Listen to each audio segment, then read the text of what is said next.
ಪ್ರಕರಣದ ಆರೋಪಿ ದರ್ಶನ್ಗೆ ಕೋರ್ಟ್ ಕ್ಲಾಸ್ ತೆಗೆದುಕೊಂಡಿದೆ. ಕುಂಟು ನೆಪ ಹೇಳಿ ಕೋರ್ಟ್ಗೆ ಗೈರಾಗಿದ್ರು ಸಾರಥಿ ಎಚ್ಚರಿಕೆಯನ್ನ ಕೊಟ್ಟಿದೆ. ಕೋರ್ಟ್ ಬೆನ್ನು ನೋವಿನ ಹಿನ್ನೆಲೆ ಇವತ್ತು 57ನೇ ಸಿಸಿಎಚ್ ಕೋರ್ಟ್ನಲ್ಲಿ ದರ್ಶನ್ ಕಾಣಿಸಿಕೊಂಡಿರಲಿಲ್ಲ, ಹಾಜರಾಗಿರಲಿಲ್ಲ. ಕುಂಟು ನೆಪ ಹೇಳಿ ಕೋರ್ಟ್ಗೆ ಗೈರಾಗಿರುವ ದರ್ಶನ್ಗೆ ಕೋರ್ಟ್ ಚಾಟಿ ಬೀಸಿದೆ. ಕ್ಲಾಸ್ ತೆಗೆದುಕೊಂಡಿದೆ ಕೋರ್ಟ್.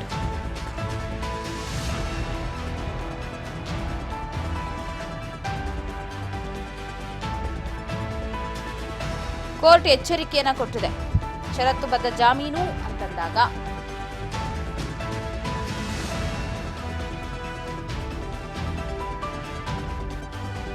ಯಾವ ರೀತಿ ಇರಬೇಕು. ಸೊ ಆದ್ರೂ ಹಾಜರಾಗಿಲ್ಲ ಇವತ್ತು ಕೋರ್ಟ್ಗೆ. ದರ್ಶನ್ ಕುಂಟು ನೆಪ ಹೇಳಿ ಗೈರಾಗಿದ್ದಾರೆ. ದರ್ಶನ್ಗೆ ಈಗ ಕ್ಲಾಸ್. ಒಂದು ಕಡೆ ನ್ಯಾಯಾಲಯಕ್ಕೆ ದರ್ಶನ್ ಗೈರಾಗಿದ್ದು ಕುಂಟು ನೆಪ ಹೇಳಬೇಡಿ ಅಂತ ಹೇಳಿ ಕೋರ್ಟ್ಗೆ ಗೈರಾಗಿದ್ದ ಕಾರಣಕ್ಕೆ ಎಚ್ಚರಿಕೆ ಕೊಟ್ಟಿದ್ದಾರೆ. ಬಗ್ಗೆ ಮತ್ತಷ್ಟು ಅಪ್ಡೇಟ್ಸ್ ಕೊಡ್ತಾ ಹೋಗ್ತಾರೆ. ನ್ಯೂಸ್ ಡೆಸ್ಕ್ ನಿಂದ ಯತೀಶ್ ಲೈವ್ ನಲ್ಲಿ ಜಾಯ್ನ್ ಆಗ್ತಾ ಇದ್ದಾರೆ. ಯತೀಶ್, ಇವತ್ತು ರೇಣುಕಾಸ್ವಾಮಿ ಕೊಲೆ ಪ್ರಕರಣಕ್ಕೆ ಸಂಬಂಧಪಟ್ಟಂತೆ ಕೋರ್ಟ್ಗೆ ಹಾಜರಾಗಬೇಕಾಗಿತ್ತು ಆರೋಪಿಗಳೆಲ್ಲರೂ ಕೂಡ, ಬಟ್ ದರ್ಶನ್ ಹಾಜರಾಗಲಿಲ್ಲ. ಏನ್ ಆಯ್ತು, ಏನ್ ಹೇಳಿದ್ರು, ಏನ್ ಸಿಕ್ತಿದೆ ಅಪ್ಡೇಟ್ಸ್? ಹೌದು ಪವಿತ್ರ, ಯಾಕೆಂತಂದ್ರೆ ದರ್ಶನ್ಗೆ ಒಂದು ರೀತಿ ಬೇಲ್ ಸಿಕ್ಕರೂ ಕೂಡ ಅವರಿಗೆ ಕೋರ್ಟ್ಗೆ ಹಾಜರಾಗಲೇಬೇಕಂತ ಒಂದು ಷರತ್ತು ಕೂಡ ಹಾಕಿರುವಂಥದ್ದು. ಅಂದರೆ ಪ್ರತಿ ತಿಂಗಳು ದರ್ಶನ್ ಅವರು ಕೋರ್ಟ್ಗೆ ಹಾಜರಾಗಲೇಬೇಕಾಗತ್ತೆ.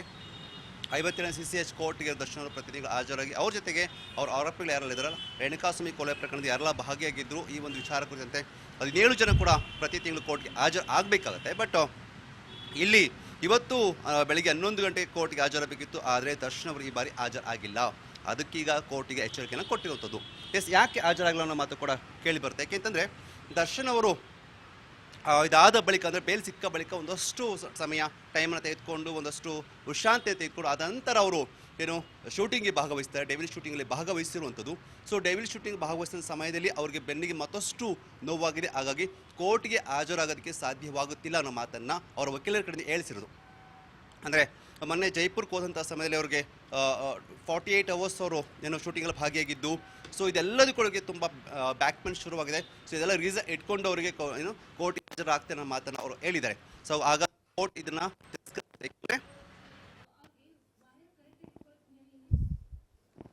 ಯತೀಶ್, ನಿಮ್ಮ ಧ್ವನಿ ಸರಿಯಾಗಿ ಕೇಳಿಸ್ತಾ ಇಲ್ಲ. ಯತೀಶ್, ದರ್ಶನ್ಗೆ ಕೋರ್ಟ್ಗೆ ಬರಲೇಬೇಕು ಅಂತ ಒಂದು ಕಡೆ ಎಚ್ಚರಿಕೆಯನ್ನ ಕೊಡ್ತಾ ಇರೋ ವಿಚಾರ ಹೇಳ್ತಾ ಇದ್ರಿ, ತಿಳಿಸಿ. ಪವಿತ್ರ ಕೇಳಿಸ್ತಿದ್ಯಾ? ಕೇಳಿಸ್ತಾ ಇದೆ. Okay, fine. ಎಸ್ ಪವಿತ್ರ, ಅದೇ ಮಾತಾಡ್ತಾ ಇದ್ದೆ ನಾನು. ಆ್ಯಕ್ಚುಲಿ ಏನಂತಂದರೆ ದರ್ಶನ್ ಅವರು ರೇಣುಕಾಸ್ವಾಮಿ ಕೊಲೆ ಕೇಸಲ್ಲಿ ಏನು ವಿಚಾರಣೆ ನಡೆಯುತ್ತೆ, ಇದಾದಮೇಲೆ ಬೇಲ್ ಸಿಗುತ್ತೆ. ಬೇಲ್ ಸಿಕ್ಕಂಥ ಸಂದರ್ಭದಲ್ಲಿ ಕೋರ್ಟ್ ಅವರಿಗೆ ಒಂದಷ್ಟು ಷರತ್ತನ್ನು ವಿಧಿಸಿ ಅವರಿಗೆ ಬೇಲನ್ನು ಕೊಟ್ಟಿರುವಂಥದ್ದು. ಅದರಲ್ಲಿ ಪ್ರಮುಖವಾಗಿ ದರ್ಶನ್ ಅವರು ಅಂದರೆ ವಿದೇಶಕ್ಕೆ ಹೋಗಬಾರ್ದು, ಅದ್ರ ಜೊತೆಗೆ ಪ್ರತಿ ತಿಂಗಳು ಕೂಡ ಕೋರ್ಟ್ಗೆ ಹಾಜರಾಗಬೇಕು ಅನ್ನೋ ಮಾತನ್ನು ಏನು ಹೇಳ್ಬಿಟ್ಟು ಅವರಿಗೆ ಬೇಲನ್ನು ಕೊಟ್ಟಿರುವಂಥದ್ದು. ಹಾಗಾಗಿ ಅವರೆಲ್ಲೂ ಕೂಡ ಶೂಟಿಂಗ್ ಆಗಲಿ ಬೇರೆ ಬೇರೆ ವಿಚಾರ ಆಗಲಿ ಎಲ್ಲೂ ಕೂಡ ವಿದೇಶಕ್ಕೆ ಅವರು ಹೋಗ್ತಾ ಇಲ್ಲ. ಸೊ ಅದು ಬಿಟ್ಟರೆ ಈಗ ಇನ್ನೊಂದು ವಿಚಾರ ಅಂತಂದರೆ ಕೋರ್ಟ್ ಹಾಜರಾಗಬೇಕಿತ್ತು. ಎವ್ರಿ ಮಂತು ದರ್ಶನ್ ಅವ್ರ ಜೊತೆ ಸೇರಿದಂತೆ ದರ್ಶನ್ ಅವ್ರ ಡಿ ಗ್ಯಾಂಗ್ ಏನಿದೆ 17 ಜನರು ಕೂಡ ಕೋರ್ಟ್ಗೆ ಹಾಜರಾಗಬೇಕಾಗಿತ್ತು. ಬಟ್ ದರ್ಶನ್ ಅವರು ಈಗ ಕೋರ್ಟ್ಗೆ ಹಾಜರಾಗಿಲ್ಲ. ಸೊ ಏನಕ್ಕೆ ಹಾಜರು ಅಂತ ಕೇಳಿದಾಗ, ಹಾಜರಾಗಿಲ್ಲ ಅಂತ ಕೇಳಿದಾಗ ಅಲ್ಲಿ ಕೊಟ್ಟಂಥ ಒಂದು ಉತ್ತರ ಏನಪ್ಪ ಅಂತಂದರೆ, ಅವರು ಕೋರ್ಟ್ಗೆ ಹಾಜರಾಗೋದಕ್ಕೆ ತಮಗೆ ಬೆನ್ನು ನೋವು ಕಾಣಿಸ್ಕೊಂಡಿದೆ, ಹಾಗಾಗಿ ಬರೋದಕ್ಕೆ ಸಾಧ್ಯವಾಗ್ತಿಲ್ಲ ಅಂತ ತಮ್ಮ ವಕೀಲರ ಕೈಲಿ ಹೇಳಿ ಕಳಿಸಿದ್ದಾರೆ. ಸೊ ಹಾಗಾಗಿ ವಕೀಲರು ಏನು ಈ ಸಂಜಾಷಣೆ ಕೊಟ್ಟಂಥ ಸಂದರ್ಭದಲ್ಲಿ ನ್ಯಾಯಾಧೀಶರು ಕೂಡ ಕೋಪಗೊಂಡಿರುವಂಥದ್ದು. ಅವರಿಗೆ ಕೊಟ್ಟದ್ದು ಜಾಮೀನು ಕೊಡಬೇಕಾದ್ರೆ ನಾವು ಹೇಳೇ ಕೊಟ್ಟಿರೋದು, ನೀವು ಪ್ರತಿ ಮಂತು ನೀವು ಯಾವುದೇ ರೀಸನ್ ಇಲ್ಲದೆ ಯಾವುದೇ ಕಾರಣಗಳನ್ನು ಕೊಡದೆ ನೀವು ಕೋರ್ಟ್ಗೆ ಹಾಜರಾಗಬೇಕು ಅಂತ ಕಾರಣವನ್ನು ಹೇಳ್ಬಿಟ್ಟೆ ಕೊಟ್ಟಿದ್ದೀವಿ ಬೇಲ್ನ. ಆದರೆ ಕೋರ್ಟ್ಗೆ ಹಾಜರಾಗದಿರೋದು ತಪ್ಪಾಗುತ್ತೆ. ಸೊ ಮುಂದಿನ ಬಾರಿ ಈ ಥರ ಮಾಡಿದ್ರೆ ನಾವು ಖಡಕ್ ಆ್ಯಕ್ಷನ್ ತೆಗೆದುಕೊಳ್ಬೇಕಾಗುತ್ತೆ ಅನ್ನೋ ಎಚ್ಚರಿಕೆಯನ್ನು ಕೂಡ ಕೊಟ್ಟಿದ್ದಾರೆ ಪವಿತ್ರ. ಸೊ ಮತ್ತೊಂದು ಕಡೆ ಒಂದು ಕಡೆ ಮತ್ತೊಂದು ಕಡೆ ಇವತ್ತು ದರ್ಶನ್ ಹಾಗೂ ಪವಿತ್ರ ಗೌಡ ಮುಖಾಮುಖಿ ಆಗ್ಬೋದು, ಮಾತನಾಡ್ಬೋದು ಅನ್ನೋದು ಕೂಡ ಇದ್ದಂತು. ಯಾಕೆಂದರೆ ಸುಬ್ಬಿಯ ಲವ್ ಸ್ಟೋರಿ ಎಲ್ಲರೂ ಗೊತ್ತಿರುವಂಥ ವಿಚಾರ. ಆದರೆ ಇದೇ ಸುಬ್ಬಿಯ ನಡುವೆ ಈಗ ಒಂದಷ್ಟು ಬಿರುಕು ಕಾಣಿಸ್ಕೊಂಡಿದೆ. ಅಂದರೆ ಈ ಕೇಸ್ ಆದ ಬಳಿಕ, ರೇಣುಕಾಸ್ವಾಮಿ ಕೊಲೆ ಆರೋಪದ ಬಳಿಕ ಬೇಲ್ ಸಿಕ್ಕ ನಂತರ ಆಕೆಯಿಂದ ದರ್ಶನ್ ಅವರು ತುಂಬ ಅಂತರವನ್ನು ಕಾಯ್ಕೊಳ್ತಿದ್ದಾರೆ. ಹಾಗಾಗಿ ದರ್ಶನ್ ಅವ್ರನ್ನ ಮೀಟ್ ಮಾಡೋದಕ್ಕೆ, ದರ್ಶನ್ ಭೇಟಿ ಮಾಡೋಕ್ಕೆ, ಅವ್ರ ಜೊತೆ ಮಾತಾಡೋಕ್ಕೆ ಪವಿತ್ರ ಗೌಡರು ಕೂಡ ತುಂಬ ಹಂಬಲಿಸ್ತಿದ್ದಾರೆ. ಅವ್ರನ್ನ ಒಂದು ಬಾರಿಯನ್ನು ಮೀಟ್ ಆಗಬೇಕು ಅಂತ ಅವ್ರು ಕಾತರಿಸ್ತಿದ್ದಾರೆ ಅನ್ನೋದು ಕೂಡ ಇರುವಂಥ ವಿಚಾರ. ಸೊ ಈ ಬಾರಿ ಅಂದರೆ ಕಳೆದ ಬಾರಿ ಕೋರ್ಟ್ಗೆ ಬಂದಂಥ ಸಮಯದಲ್ಲಿ ದರ್ಶನ್ ಹಾಗೂ ಪವಿತ್ರ ಅವರು ಇಬ್ಬರೂ ಕೂಡ ಬೇರೆ ಬೇರೆ ಕಡೆ ಅಂದರೆ ಮುಖ ಹಾಕಿ ಕೂತಿದ್ರು. ಅಂದರೆ ಉತ್ತರ ಧ್ರುವ ಮುಖ ಹಾಕಿ ಕೂತಿದ್ದನ್ನು ಗಮನಿಸಬೇಕಾಗತ್ತೆ. ಎಲ್ಲೋ ಒಂದು ಕಡೆ ಪವಿತ್ರ ಬಂದು ಮಾತಾಡಿಸ್ಬೋದು, ನನ್ನ ನೋಡ್ಕೋಬೋದು ಅನ್ನುವಂಥರ ಒಂದು ಮನಸ್ಥಿತಿ ಅವ್ರಿಗಿದ್ರೂ ಕೂಡ ಬಂದು ದರ್ಶನ್ ಅವ್ರ ಕ್ಯಾರೆ ಕೂಡ ಅಂದಿರಲಿಲ್ಲ. ಸೊ ಈ ಬಾರಿ ಅಂದರೆ ಇವತ್ತು ಕೂಡ ಏನಾದ್ರೂ ದರ್ಶನ್ ಅವ್ರು ಬಂದರೆ ನಮ್ಮನ್ನು ಮಾತಾಡಿಸ್ಬೋದು ಅನ್ನೋ ಒಂದು ನಂಬಿಕೆ ಇತ್ತು, ಅದು ಕೂಡ ಹುಸಿ ಆಗಿರೋದು. ಎಲ್ಲೋ ಒಂದು ಕಡೆ ಇದನ್ನೆಲ್ಲ ಗಮನಿಸ್ತಾ ಇದ್ದು ನೋಡಿದಾಗ, ಏಕೆಂತಂದರೆ ಪವಿತ್ರ ಗೌಡರಿಂದ ತುಂಬ ಅಂತರವನ್ನು ದರ್ಶನ್ ಕಾಯ್ದುಕೊಳ್ತಾ ಇದ್ದಾರೆ. ಸೊ ಅಥವಾ ದರ್ಶನ ಸುತ್ತ ಅಂದರೆ ಪವಿತ್ರ ಗೌಡ ಅಂತ ದರ್ಶನ್ಗೆ ಯಾರು ಕಾಮನ್ ಫ್ರೆಂಡ್ಸ್ ಇದ್ದು ಅವ್ರು ಯಾರೂ ಕೂಡ ದರ್ಶನ್ ಅವರಿಗೆ ಟಚಲ್ಲಿ ಇರಬಾರ್ದು ಅಂತ ವಿಜಯಲಕ್ಷ್ಮಿ ಅವರು ಒಂದಷ್ಟು ಯೋಜನೆ ಕೂಡ ರೂಪಿಸಿರುವಂಥದ್ದು. ಹಳೆಯ ಫ್ರೆಂಡ್ಸ್ ಯಾರಿದ್ದು ಅವರೆಲ್ಲರೂ ಕೂಡ ಕಟ್ ಆಫ್ ಮಾಡಿದ್ದಾರೆ ವಿಜಯಲಕ್ಷ್ಮಿ ಅವರು. ಅಲ್ಲದೆ ತಾವೇ ಎಲ್ಲ ಕಡೆ ನಿಂತ್ಕೊಂಡು, ತಾವು ಮತ್ತು ತಮ್ಮ ಮಗ, ತಮ್ಮ ಕುಟುಂಬದವರು ಮಾತ್ರ ದರ್ಶನ್ ಸುತ್ತಮುತ್ತ ನಿಂತ್ಕೊಂಡು ಎಲ್ಲ ಕೆಲಸವನ್ನು ಮಾಡಿಕೊಡ್ತಾರೆ. ಈವನ್ ಶೂಟಿಂಗ್ ಹೋದಂಥ ಸಂದರ್ಭದಲ್ಲೂ ಕೂಡ ಇಡೀ ಕುಟುಂಬ ಶೂಟಿಂಗ್ ಹೋಗಿತ್ತು. ಅಥವಾ ದರ್ಶನ್ ಅವರು ಬೇಲ್ನಲ್ಲಿ ಮನೆಯಲ್ಲಿ ಇದ್ದಂಥ ಸಂದರ್ಭದಲ್ಲೂ ಕೂಡ ಇಡೀ ಕುಟುಂಬದ ಜೊತೆನೇ ಇದ್ದದ್ದು. ಯಾರು ಸ್ನೇಹಿತರಾಗಲಿ ಅಥವಾ ಮತ್ತಾರನ್ನೇ ಆಗಲಿ ಅಲ್ಲಿಗೆ ಕರೆಸುವಂಥ ಕೆಲಸವನ್ನು ಮಾಡಿರಲಿಲ್ಲ. ಸೊ ಇಲ್ಲೂ ಕೂಡ ಅದೇನೇ ಮಾಡ್ತಿರೋದನ್ನು ಗಮನಿಸಬೇಕಾಗತ್ತೆ. ಸೊ ಹಾಗಾಗಿ ಪವಿತ್ರ ಗೌಡ ಅವರಿಗೆ ದರ್ಶನ್ ಅವ್ರನ್ನ ಭೇಟಿ ಮಾಡುವಂಥ ಸಂದರ್ಭಗಳೇ ಸಿಗ್ತಿಲ್ಲ. ಒಂದು ಕಡೆ ಇವರಿಬ್ಬರು ಕಾಮನ್ ಫ್ರೆಂಡ್ಸ್ಗಳು ಹೋಗದೇ ಇರೋದು ಕೂಡ ಆಕೆಗೆ ಆತನನ್ನು ಜೊತೆಗೆ ಮಾತನಾಡುವಂಥ ಪರಿಸ್ಥಿತಿ ಕೂಡ ಎದುರಾಗ್ತಿಲ್ಲ. ಸೊ ಇಲ್ಲಿ ಇದ್ದಂಥ ಒಂದು ಚಾನ್ಸ್ ಅಂತಂದರೆ ಕೋರ್ಟಿಗೆ ಬಂದಂಥ ಸಮಯದಲ್ಲಿ ಅವ್ರನ್ನ ಭೇಟಿಯಾಗುವಂಥ ಚಾನ್ಸ್ ಇತ್ತು. ಸೊ ಅದು ಕೂಡ ಈಗ ಹುಸಿಯಾಗಿದೆ ಅಥವಾ ಸಿಕ್ಕಿಲ್ಲ. ಸೊ ಇದನ್ನೆಲ್ಲ ನೋಡಿದಾಗ ದರ್ಶನ್ ಅವರು ಬೇಕಂತಲೇ ಏನಾದ್ರೂ ಕೋರ್ಟ್ಗೆ ಬರೋದನ್ನು ತಪ್ಪಿಸ್ಕೊಂಡ್ರಾ? ಯಾಕೆಂದರೆ ಬಂದೆ ಪವಿತ್ರ ಗೌಡನ ಮೀಟ್ ಮಾಡಬೇಕಾಗತ್ತೆ, ಅಥವಾ ಮೀಟ್ ಅನ್ನೋ ಸಂದರ್ಭದಲ್ಲಿ ಬೇರೆ ಹತ್ರ ಆಗ್ಬೋದು. ಸೊ ಇದೆಲ್ಲ ಬೇಡ, ಇದು ತಾಪತ್ರನೇ ಬೇಡ ಅಂತ ಅಂದ್ಕೊಂಡು ದರ್ಶನ್ ಅವರು ಇದೆಲ್ಲದೂ ಕೂಡ ಅವಾಯ್ಡ್ ಮಾಡಿದ್ರೆ ಅನ್ನೋ ಪ್ರಶ್ನೆ ಕೂಡ ಹುಟ್ಕೊಳ್ತೆ. ಸೊ ಅದೇನೇ ಆಗಲಿ, ಒಟ್ಟಾರೆ ದರ್ಶನ್ ಇವತ್ತು ಕೋರ್ಟಿಗೆ ಬಂದಿಲ್ಲ, ಬರದೇ ಇರೋದಕ್ಕೆ ಅವರಿಗೆ ಎಚ್ಚರಿಕೆಯನ್ನು ಕೂಡ ಕೊಟ್ಟಿದ್ದಾರೆ ಕೋರ್ಟ್ ಈಗ. ಸೊ ಮುಂದಿನ ಬಾರಿ ಏನು ಕೋರ್ಟ್ ಸೆಷನ್ಸ್ ಇರುತ್ತೆ ಆ ಟೈಮಲ್ಲಿ ಬರಲೇಬೇಕು ಅಂತ ಎಚ್ಚರಿಕೆನ ಕೊಟ್ಟು ಇವತ್ತು ನ್ಯಾಯಾಧೀಶರು ಕಳಿಸಿರುವಂಥದ್ದು.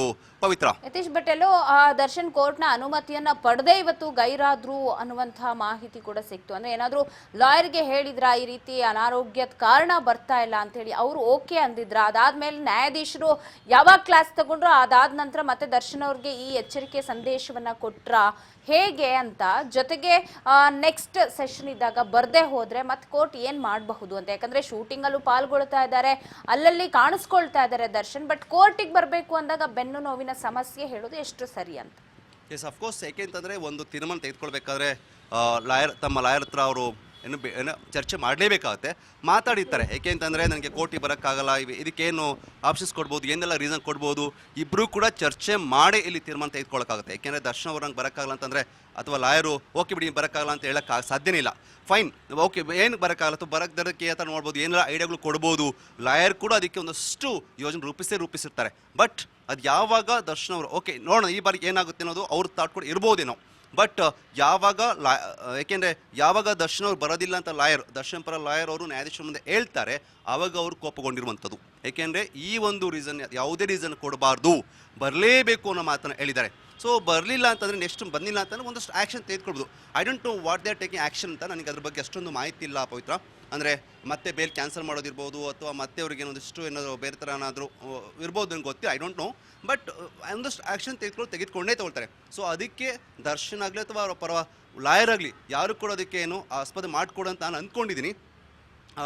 ಒಟ್ಟಾರೆ ಏನಂತಂದರೆ ಇವತ್ತು ದರ್ಶನ್ ಬರೆದಿರೋದಕ್ಕೆ ಒಂದಷ್ಟು ನ್ಯಾಯಾಧೀಶರು ಒಂದಷ್ಟು ಖಡಕ್ ಎಚ್ಚರಿಕೆ ಕೊಟ್ಟಂತೂ ಸತ್ಯ. ಪವಿತ್ರ, ಥ್ಯಾಂಕ್ ಯು ಯತೀಶ್ ಮಾಹಿತಿಗಾಗಿ. ಒಟ್ಟಾರೆ ಕೊಲೆ ಪ್ರಕರಣದ ಆರೋಪಿ ದರ್ಶನ್ಗೆ ಕೋರ್ಟೆ ಕ್ಲಾಸ್ ತೆಗೆದುಕೊಂಡಿದೆ. ನೆಕ್ಸ್ಟ್ ಬರಬೇಕಾದ್ರೆ ಸೆಷನ್ಗೆ ಈ ರೀತಿ ಆಗಬಾರ್ದು, ಈ ರೀತಿ ಕುಂಟು ನೆಪ ಹೇಳಬಾರ್ದು ಅಂತ ಹೇಳಿ ಎಚ್ಚರಿಕೆಯ ಗಂಟೆ ದರ್ಶನ್ಗೆ ಕೊಟ್ಟಿರೋದು.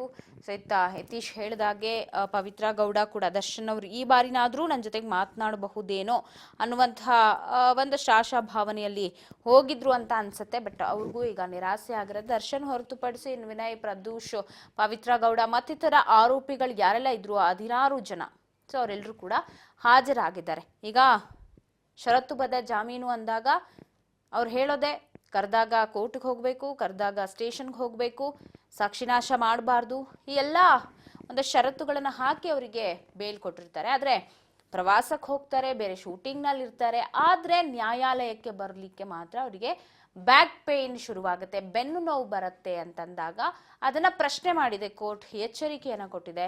ನೆಕ್ಸ್ಟ್ ಈ ರೀತಿ ಆದರೆ ಬೇರೆ ರೀತಿಯ ಕ್ರಮವನ್ನು ಕೈಗೊಳ್ಳಬಹುದು ಅಂತ. ಸೊ ಆಗಬಹುದು, ಜಾಮೀನನ್ನು ರದ್ದು ಮಾಡಬಹುದು, ಮತ್ತೆ ಅವ್ರಿಗೆ ಏನಾದರೂ ಕಸ್ಟಡಿ ತಗೊಳ್ಳಿ ಅಂತ ಹೇಳಬಹುದು. ಸೊ ಈ ಥರದ ಸಾಧ್ಯತೆಗಳು ಹೆಚ್ಚಿದೆ.